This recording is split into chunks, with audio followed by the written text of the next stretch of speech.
Hello friends, welcome to GATE Excellence. अपन बात कर रहे थे control system and control system में लास्ट लेक्चर में अपने अपने टाइम रेस्पॉन्स एनालिसिस कंप्लीट किया था।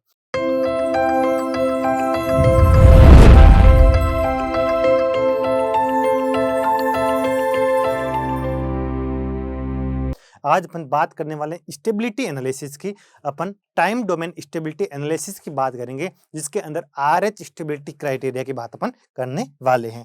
तो आज आप हेडिंग डालो, राउथ हर्विट्ज स्टेबिलिटी क्राइटेरिया। अपन आर एच स्टेबिलिटी क्राइटेरिया की आज अपन बात करने वाले हैं। अपन को पता है क्लोज लूप ट्रांसफर फंक्शन क्या होता था। अपन ने फर्स्ट चैप्टर के अंदर बात की थी, जो होता था in the case of negative feedback G/1 + G। ये अपन का होता था क्लोज लूप ट्रांसफर फंक्शन, या बाय डिफॉल्ट ट्रांसफर फंक्शन मतलब क्लोज लूप ट्रांसफर फंक्शन होता था।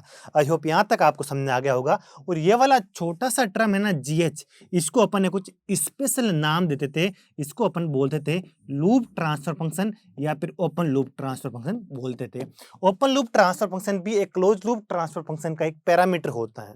इसमें आपको कंफ्यूजन होने की कोई जरूरत नहीं है। इसको बोलते हैं अपन क्लोज लूप ट्रांसफर फंक्शन, या फिर बाय डिफॉल्ट ट्रांसफर फंक्शन का मतलब क्लोज लूप ट्रांसफर फंक्शन ही होता था। और इसका ये जो नीचे वाला टर्म है G/H, यानी forward path transfer function into feedback path transfer function का मल्टीप्लाई, इसको अपन बोलते थे लूप ट्रांसफर फंक्शन या फिर ओपन लूप ट्रांसफर फंक्शन। आई होप यहां तक आपको समझ आ गया होगा। अब देखो, कैरेक्टरिस्टिक इक्वेशन की बात करने वाले हैं इस क्लोज लूप ट्रांसफर फंक्शन की। तो वो क्या होती थी 1/1 + GH। ये क्या होता था, इसको अपन बोल देते characteristic equation of the close loop transfer function. और ये अपन की इक्वेशन मिल गई। और इसके जो भी अपन को रूट्स मिलेंगे, उन रूट्स को अपन बोलते थे क्लोज लूप पोल्स बोलते थे। क्या बोलते थे? इनको अपन बोलते थे close loop poles. I hope यहां तक आपको समझ आ गया होगा। RH स्टेबिलिटी क्राइटेरिया के अंदर सबसे पहले मैंने बात की थी क्लोज लूप ट्रांसफर फंक्शन की। फिर मैंने बताया था लूप ट्रांसफर फंक्शन क्या होता है, G/H के मल्टीप्लाई को अपन बोलते हैं लूप ट्रांसफर फंक्शन। फिर अपन ने इसकी बात की थी, कैरेक्टरिस्टिक इक्वेशन की बात की थी।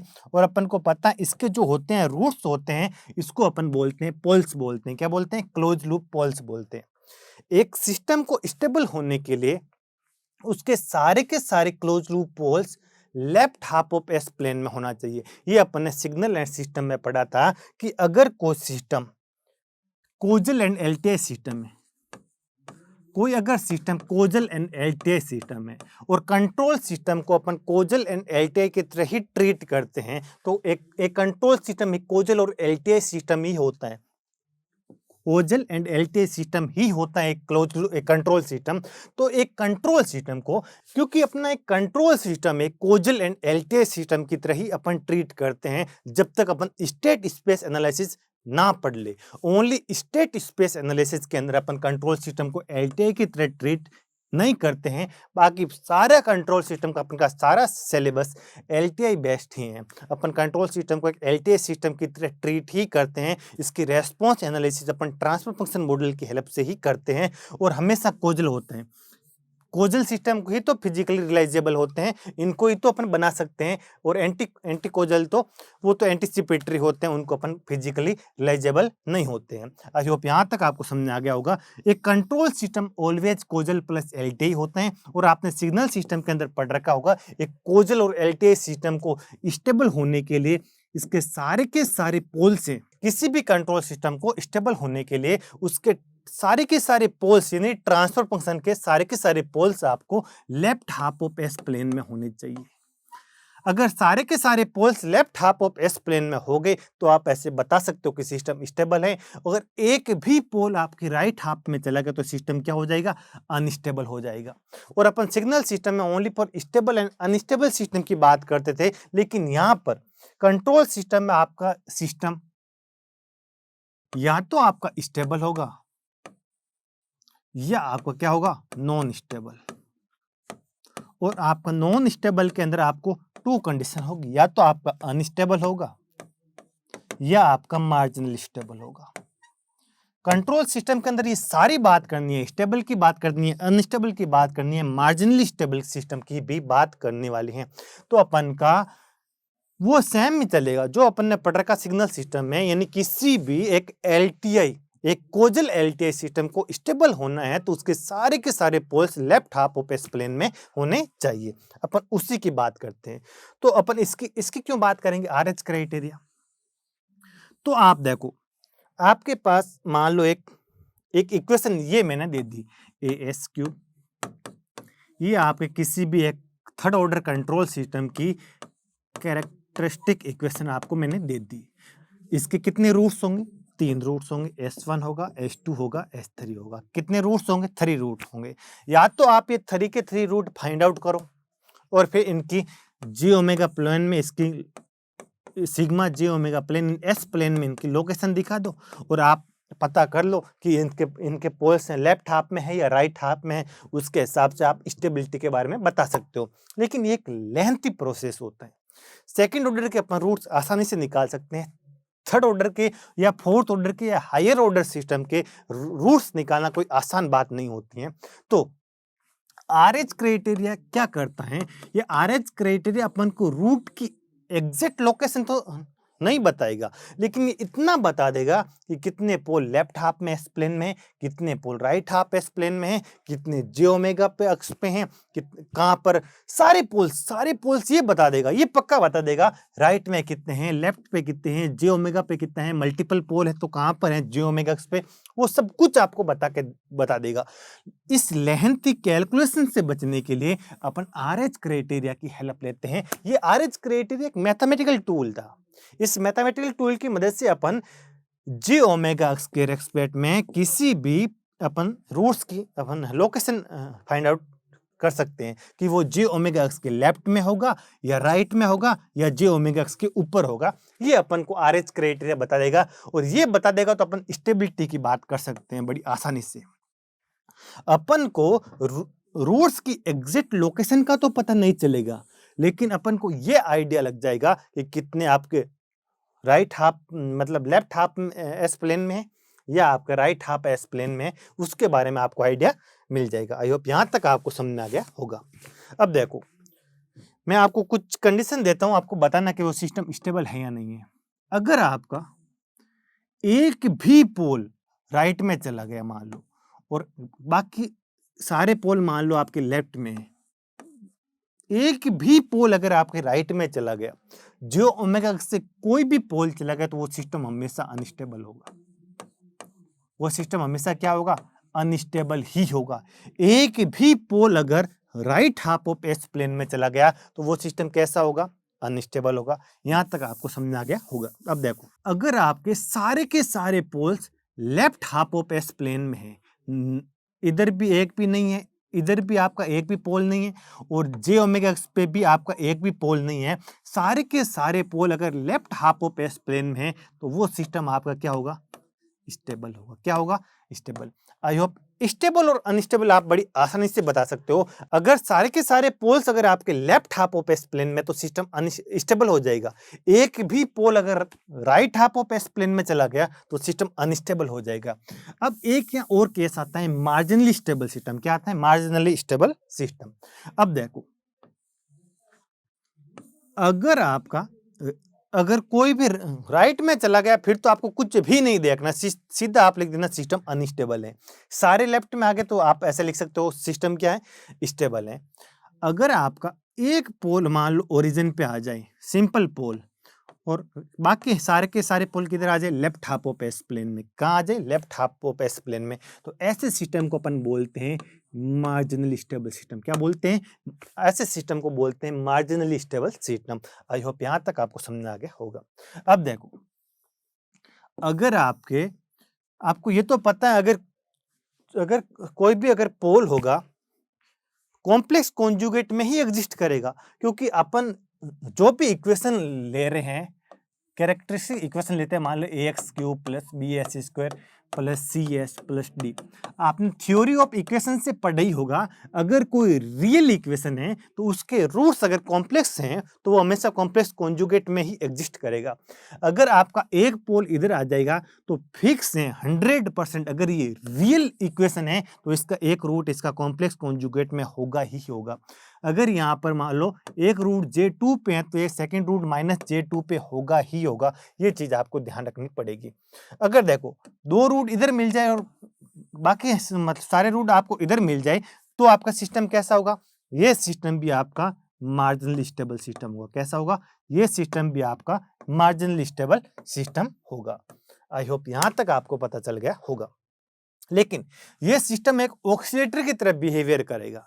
जब आपका एक सिंपल पोल ओरिजिन पे आ जाए तो ये ऑक्सीलेटर की तरह काम नहीं करेगा। ये ओनली क्या होगा? ये ओनली एक मार्जिनली स्टेबल सिस्टम होगा। लेकिन जब आपके कॉम्प्लेक्स कॉन्जुगेट आ जाए जे ओमेगा एक्स पे तो ये एक सिस्टम ये होगा तो मार्जिनली स्टेबल, लेकिन ये ऑक्सीलेटर की तरह बिहेवियर करेगा। किसकी तरह? एक ऑक्सीलेटर की तरह बिहेवियर करेगा। देखो हर ऑक्सीलेटर एक है ना मार्जिनली स्टेबल सिस्टम होता है। हर ऑक्सीलेटर हमेशा एक क्या होगा? मार्जिनली स्टेबल सिस्टम ही होगा। लेकिन हर मार्जिनली स्टेबल सिस्टम एक ऑक्सीलेटर हो कोई जरूरी नहीं है। यह सिस्टम कैसा है? मार्जिनली स्टेबल है, लेकिन ये सिस्टम ऑक्सीलेटर नहीं है। ये सिस्टम ऑक्सीलेटर की तरह बिहेवियर नहीं करेगा। ये सिस्टम आपका एक ऑक्सीलेटर की तरह बिहेवियर करेगा और इसकी फ्रीक्वेंसी ऑफ ऑक्सीलेशन कितनी होगी? 2 होगी। कितनी हो जाएगी? 2 हो जाएगी। I hope. और फ्रीक्वेंसी ऑफ ऑक्सीलेशन कितनी हो जाएगी? 2 रेडियन पर सेकेंड हो जाएगी। आई होप यहां तक आपको पता चल गया होगा। तो आप ऐसे सोच लोगे कि अगर दो रूट्स इधर आ जाए, मान लो J2 और -J2, एक रूट इधर आ जाए, ये भी तो ऑक्सीलेटर होगा? नहीं। ऑक्सीलेटर होने के लिए बाकी के सारे roots left half of S plane में होना चाहिए। एक भी अगर आपका रूट राइट हाफ ऑफ में चला गया तो वो सिस्टम अनस्टेबल होगा। और अनस्टेबल सिस्टम कभी भी ऑक्सीलेटर की तरह बिहेवियर नहीं करेगा। आई होप यहां तक आपको समझ आ गया होगा। तो देखो हर ऑक्सीलेटर एक मार्जिनली स्टेबल सिस्टम होगा, लेकिन हर मार्जिनली सिस्टम एक ऑक्सीलेटर हो ये कोई भी जरूरी नहीं है। जैसे ये सिस्टम कैसा है? मार्जिनली स्टेबल सिस्टम है। ये सिस्टम कैसा है? ये भी आपका मार्जिनली स्टेबल सिस्टम है, लेकिन ये ऑक्सीलेटर नहीं है, जबकि ये क्या है? एक ऑक्सीलेटर की तरह बिहेवियर करेगा। आई होप यहां तक आपको समझ आ गया होगा। अब देखो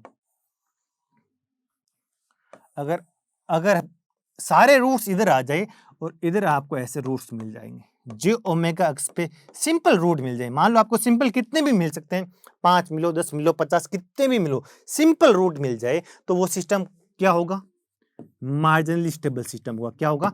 मार्जिनली स्टेबल सिस्टम होगा। आई होप यहां तक आपको पता चल गया होगा। अब देखो अगर आपको जे ओमेगा एक्स पर मल्टीपल रूट मिल जाए ओरिजिन पे, बाकी सारे के सारे रूट्स मान लो left half of S plane में मिल जाए, तो ये सिस्टम कैसा होगा? ये वाला सिस्टम भी आपका अनस्टेबल होगा। अनस्टेबल के लिए राइट में होना जरूरी नहीं है। अगर जे ओमेगा एक्स पर आपको कहीं पर भी मल्टीपल रूट देखने को मिल जाए, मान लो आपको ऐसा केस भी मिल सकता है, सारे इधर मिल जाए लेकिन यहां पर भी आपको मल्टीपल मिल जाए मल्टीपल कॉन्जुगेट में, तो ये सिस्टम भी कैसा होगा? अनस्टेबल सिस्टम होगा। ये सिस्टम भी कैसा होगा? अनस्टेबल सिस्टम होगा। और आप अब ये सोचोगे अगर लेफ्ट हाफ में मल्टीपल मिल जाए तो मिल सकते हैं, ये सिस्टम भी स्टेबल होगा। लेफ्ट हाफ में आपको मल्टीपल मिले, सिंपल मिले, कुछ भी फर्क नहीं पड़ेगा, हमेशा कैसा होगा? स्टेबल होगा। लेकिन अनस्टेबल होने के लिए एक कंडीशन तो है, एक भी अगर आपका pole right half of S plane में चला गया तो सिस्टम अनस्टेबल हो गया। या फिर जे ओमेगा एक्स पर एक भी मल्टीपल रूट आ गया तो वो सिस्टम क्या हो गया? अनस्टेबल हो गया। चाहे वो ओरिजिन पे आ जाए, चाहे वो कॉम्प्लेक्स कॉन्जुगेट में आ जाए, वो सिस्टम क्या हो गया? अनस्टेबल हो। वो सिस्टम क्या हो गया? अनस्टेबल हो गया। अनस्टेबल होने के लिए या तो आपका pole right half of S plane में होना चाहिए या फिर जे ओमेगा एक्स पर मल्टीपल पोल होना चाहिए, तब वो सिस्टम क्या होगा? अनस्टेबल होगा। आई होप यहां तक आपको समझ आ गया होगा। मार्जिनली स्टेबल क्या होता है, अनस्टेबल क्या होता है एंड स्टेबल क्या होता है, वो अपन ने सारी बातें कर ली। आई होप यहां तक आपको सब कुछ समझ आ गया होगा। अब देखो RH राउथ हर्विज स्टेबिलिटी क्राइटेरिया अपन को रूट्स अपन को एक बड़ी सी इक्वेशन को, कैरेक्टरिस्टिक इक्वेशन को सोल्व किए बिना ही अपन को ये बता देगा कि कितने roots left half of S plane में है, कितने roots right half of S plane में है और कितने रूट्स जी ओमेगा पे हैं। वो सारी बातें अपन को बता देगा। देखो, आपको सबसे पहले इसकी RH क्राइटेरिया लिखा लेता हूं मैं। RH स्टेबिलिटी क्राइटेरिया, इसकी बात अपन करने वाले हैं। सबसे पहले मैं बता रहा हूं नेसेसरी कंडीशन क्या होनी चाहिए। नेसेसरी कंडीशन की बात करना हो, आपको मान लो एक मैं ऐसे एज्यूम कर लेता हूं फोर्थ ऑर्डर की इक्वेशन, मान लो A4 S⁴ एक मान लो फोर्थ ऑर्डर का सिस्टम है और उसकी अपन को स्टेबिलिटी की बात करनी है। A2S² plus A1S plus A0 equal to 0। अगर ये सारे के सारे coefficient A4 A5 A3 A2 and A0 same sign के हैं, सेम, या तो सारे पॉजिटिव या सारे नेगेटिव, इन एक ही साइन के हैं। अगर आपका नेगेटिव होगा तो कुछ फर्क नहीं पड़ेगा, नेगेटिव अंदर से कॉमन लेके उधर भेज दो आप 0 की साइड। आप तो दिमाग में एक ही चीज रखो कि अगर सारे कोफिशिएंट एक ही साइन के हैं मतलब पॉजिटिव हैं, या फिर सारे के सारे नेगेटिव, सेम साइन होना चाहिए। A4 का जो साइन है, A4 पॉजिटिव है तो A3 भी पॉजिटिव, A2 भी पॉजिटिव, A1 भी पॉजिटिव एंड A0 भी पॉजिटिव होना चाहिए। A0 भी क्या होना चाहिए, आपका पॉजिटिव होना चाहिए। या फिर आपका A4 नेगेटिव है तो ये भी नेगेटिव, ये भी नेगेटिव, ये भी नेगेटिव और ये भी नेगेटिव होना चाहिए। सेम साइन का होना चाहिए। ये आपकी नेसेसरी कंडीशन में आना चाहिए।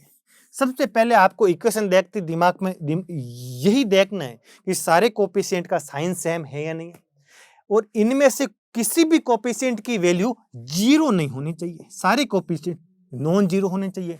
ऐसे नहीं कि A2 की वैल्यू तो कितनी मिल गई आपको, 0 मिल गई। कोई भी कोफिशिएंट मिसिंग नहीं होना चाहिए और सारे कोफिशिएंट का साइन सेम होना चाहिए। इसको बोला जाता है नेसेसरी कंडीशन। अगर इनके बीच में साइन अगर चेंज हो गया, मान लो आपको ऐसे मिल गया S4 minus 2S³ plus 3S² plus 2S plus 1 equal to 0। आपको अगर कहीं पर भी साइन चेंज मिल गया, यहां पर देखो ये आपका साइन इससे डिफरेंट है, साइन चेंज मिल गया तो आप डायरेक्ट लिख सकते हो ये एक अनस्टेबल सिस्टम है। यहां पर आप सीधा बता सकते हो अनस्टेबल है। लेकिन इसको भी RH क्राइटेरिया की मदद से आप ये बता सकते हो कि कितने लेफ्ट में है, कितने राइट में है, कितने जी ओमेगा एक्स पर है। उसके लिए अपन RH क्राइटेरिया को सोल्व कर सकते हैं। जो सफिशिएंट कंडीशन है उसकी मदद से अपन उसको अब आगे अपन ये बता सकेंगे लेफ्ट हाफ में कितने हैं, राइट हाफ में कितने हैं, जी ओमेगा एक्स पे कितने। उसके लिए RH क्राइटेरिया को अपन है क्या करेंगे, वो इसकी जो सफिशिएंट कंडीशन है उसकी मदद से RH यानी राउथ हर्विट्ज जो अपन का राउथ अरे हैं उसकी मदद से अपन ये बता सकते हैं लेफ्ट में कितने, राइट में कितने, जी ओमेगा पर कितने। लेकिन स्टेबिलिटी की बात अपन इस इक्वेशन को देखकर ही कर सकते हैं, डायरेक्ट इक्वेशन को देखकर स्टेबिलिटी की बात अपन कर सकते हैं। आई होप यहां तक आपको पता चल गया होगा। लेकिन अगर मान लो आपको इक्वेशन ऐसे मिल जाए S4 plus 2S³ plus 3S² plus 2S plus 1 equal to 0, सारे के सारे कोफिशिएंट प्रेजेंट है, बिल्कुल कोई भी कोफिशिएंट है 0 नहीं है कर नहीं है, सारे के सारे कोफिशिएंट एक ही साइन के हैं, बिल्कुल एक ही साइन के हैं, तब अपन कुछ भी नहीं बता सकते हैं। ये सिस्टम स्टेबल भी हो सकता है, ये सिस्टम अनस्टेबल भी हो सकता है और ये सिस्टम मार्जिनली स्टेबल भी हो सकता है। इसके बारे में अपन कुछ भी नहीं बता सकते हैं। जब अपन राउथ अरे बनाएंगे फिर उसका अब अगर अगली मैं कंडीशन लिखूंगा ना सफिशिएंट कंडीशन, उसके अंदर बता दूंगा कि अपन को कैसे पता चलेगा कि सिस्टम स्टेबल है या अनस्टेबल है। लेकिन नेसेसरी कंडीशन आपके दिमाग में होनी चाहिए, ऑल कोफिशिएंट प्रेजेंट होना चाहिए, कोई भी कोफिशिएंट मिसिंग नहीं होना चाहिए, सारे के सारे कोफिशिएंट का क्या होना चाहिए, एक ही साइन होना चाहिए। आपको कभी कभी मान ले ऐसे मिल जाए प्लस 2S प्लस 1, यहाँ पर S² का कोफिशिएंट क्या है, मिस है। तब अब यहाँ पर आप एक चीज बता सकते हो कि ये सिस्टम कभी स्टेबल नहीं हो सकता। ये सिस्टम क्या लिखोगे आप, ये सिस्टम क्या होगा, नॉट स्टेबल होगा। नॉट स्टेबल का मतलब क्या है, या तो आपका ये अनस्टेबल होगा या आपका मार्जिनली स्टेबल होगा, लेकिन ये कभी स्टेबल नहीं हो सकता। अगर कोई कोफिशिएंट मिसिंग है तो वो सिस्टम कभी भी स्टेबल नहीं हो सकता। अगर किसी कोएफिशिएंट का साइन चेंज है तो वो सिस्टम ऑलवेज अनस्टेबल होगा। अगर सारे कोएफिशिएंट प्रेजेंट हैं, सारे के सेम साइन है, तो वो सिस्टम स्टेबल भी हो सकता है, अनस्टेबल भी हो सकता है और मार्जिनली स्टेबल भी हो सकता है। तो देखो, सारे कोएफिशिएंट प्रेजेंट होने चाहिए, सारे कोएफिशिएंट का साइन भी क्या होना चाहिए, सेम होना चाहिए, तब अपन कहेंगे अपन की नेसेसरी कंडीशन क्या हो जाएगा, वो इक्वेशन पास हो जाएगी। अब अपन बात करेंगे सफिशिएंट कंडीशन। स्टेबल होने के लिए एक तो कंडीशन नेसेसरी कंडीशन, अगर सारे के सारे कोएफिशिएंट प्रेजेंट हैं, सारे कोएफिशिएंट का साइन सेम है, तो अपन को ये वाली कंडीशन यूज करनी पड़ेगी, सफिशिएंट कंडीशन।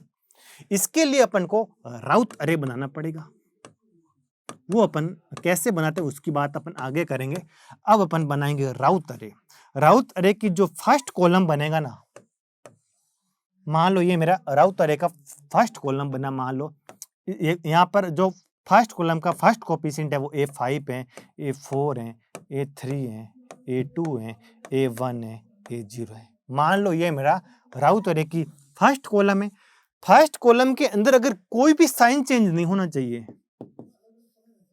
साइन चेंज नहीं होना चाहिए।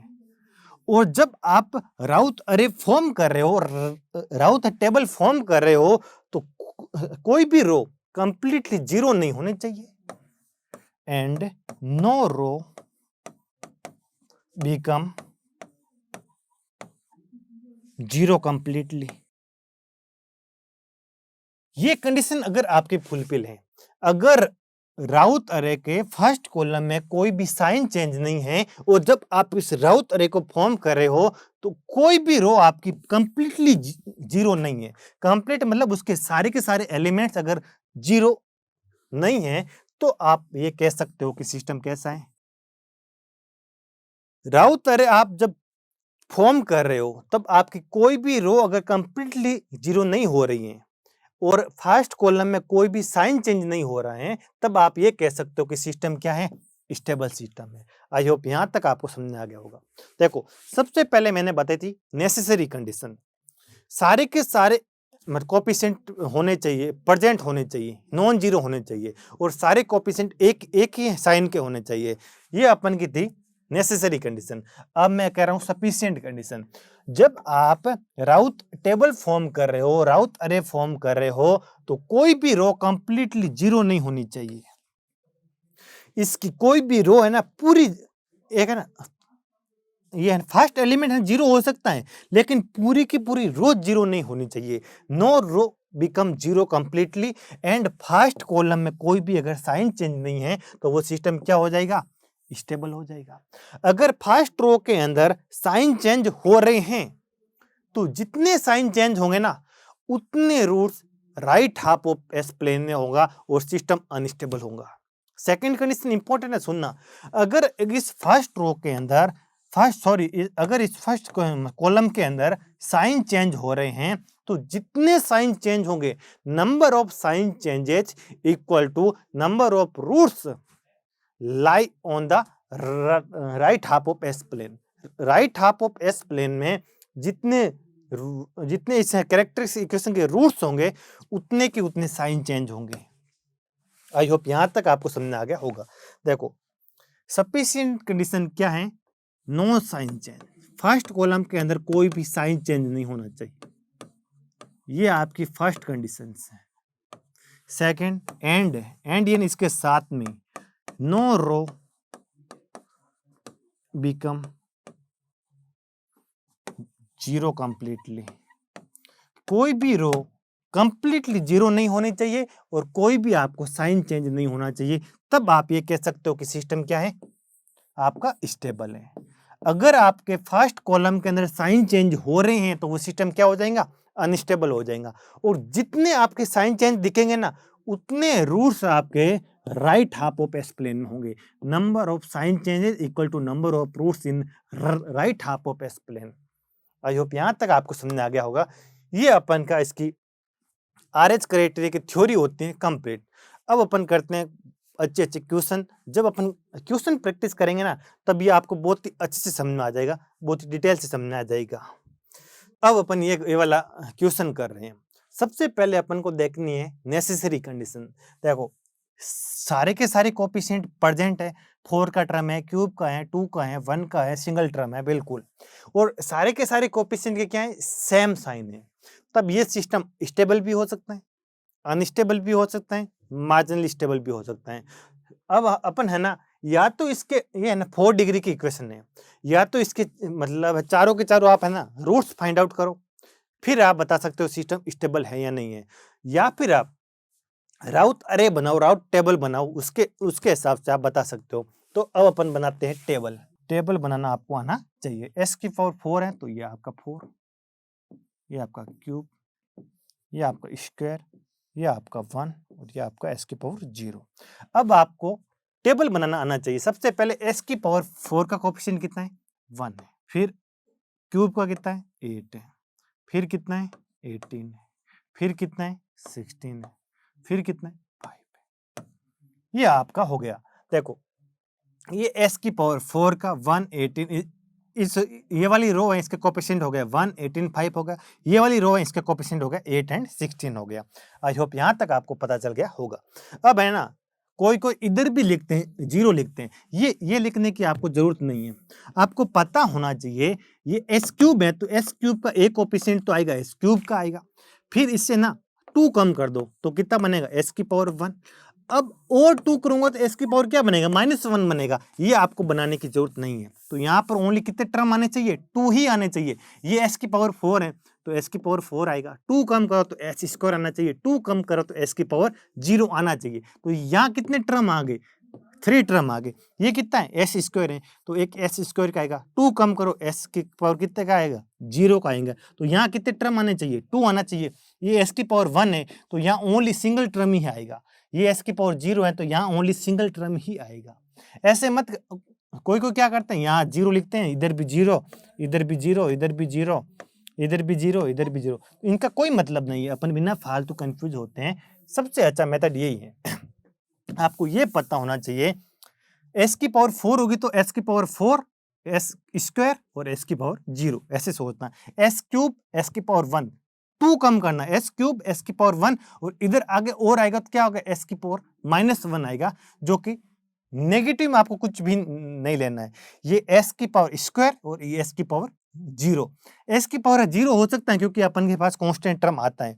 ये s की पावर 1 और आगे आएगा नहीं, क्योंकि इससे अगर मैं 2 और कम करूंगा तो s की पावर क्या बनेगा, -1 बन जाएगा। ये s की पावर क्या हो गई, 0, और 2 कम करूंगा तो s की पावर कितना बनेगा, -2 बनेगा। तो उसको बनाने की जरूरत पड़ेगी नहीं। आई होप यहाँ तक आपको समझ आ गया होगा। अब ये वाले अपन कोएफिशिएंट कैसे फाइंड आउट करते हैं उसकी बात करते हैं। सबसे पहले जो वाला कोएफिशिएंट आपको फाइंड आउट करना है उसके जस्ट ऊपर वाले को पकड़ना है, इनको मल्टीप्लाई करना। ये वाली रो है ना, इसके रो के जस्ट ऊपर वाले का ये जो कोएफिशिएंट है, इस कोएफिशिएंट को पकड़ना है, फर्स्ट कोएफिशिएंट को मल्टीप्लाई करो तो कितना आ जाएगा, 8 × 18, 8 × 18। फिर क्या हो जाएगा, 16 × 1 -16 × 1 अपॉन में कितना आ जाएगा, 8 आ जाएगा। आई होप यहाँ तक आपको समझ आ गया होगा। देखो 8 × 18 फिर क्या आएगा, -16 × 1 अपॉन में क्या करना, 8 करना है। तो ये 8 से 8 क्या हो जाएगा, कैंसिल आउट हो जाएगा, होगा नहीं होगा। और इधर करूंगा तो 8 से कितना हो जाएगा, 2 कर दें तो आंसर कितना आ जाएगा, 16 आ जाएगा। तो यहाँ पर कितना आ गया, 16 आएगा नहीं आएगा, बिल्कुल। और आपको ये पता होना चाहिए, आप जब प्रैक्टिस करोगे ना, ये वाला 5 इधर भी आ जाएगा और ये 5 आगे जाके इधर भी सेम का सेम आएगा। आपको कोई भी कैलकुलेशन करने की नीड होगी ही नहीं। क्यों अगर इससे करूंगा तो 8 × 5, ऐसे करो 8 × 5 और यहाँ पर कुछ है नहीं तो क्या एज्यूम कर लेते हैं, 0 × 1 कितना होता है, 0 अपॉन में 8 करूंगा तो 8 से 8 कैंसिल आउट हो जाके कितना आ जाएगा, 5 ही आएगा। और ये वाला 5 आपको यहाँ से यहाँ, और ये आप जैसे जैसे प्रैक्टिस करोगे आपकी हैबिट बन जाएगी। ये आपको कैलकुलेशन में आपका टाइम बचाएगी। यहाँ पर क्या आएगा, तो वहाँ आप कह दोगे 16 × 16 -8 × 5 अपॉन में कितना आ जाएगा, 16 आ जाएगा।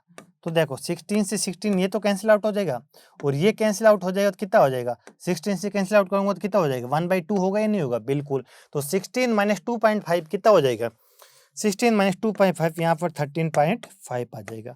आई होप यहाँ तक आपको समझ में आ गया होगा। ये अपन का बन गया राउट अरे और इसका ये हो गया फर्स्ट कॉलम। फर्स्ट कॉलम के अंदर कोई भी साइन चेंज आपको दिख नहीं रहा है बिल्कुल। इन ये प्लस का 1 प्लस का 8 प्लस का 16 प्लस का 13.5 प्लस का 5 और अपन ने जब इस राउट टेबल को फॉर्म किया तो कोई भी रो कंप्लीटली जीरो नहीं हो रही थी, कोई भी रो कंप्लीटली जीरो हुई नहीं और सारे के सारे क्या है सेम साइन है। तो ये मेरा सिस्टम क्या होगा, स्टेबल होगा।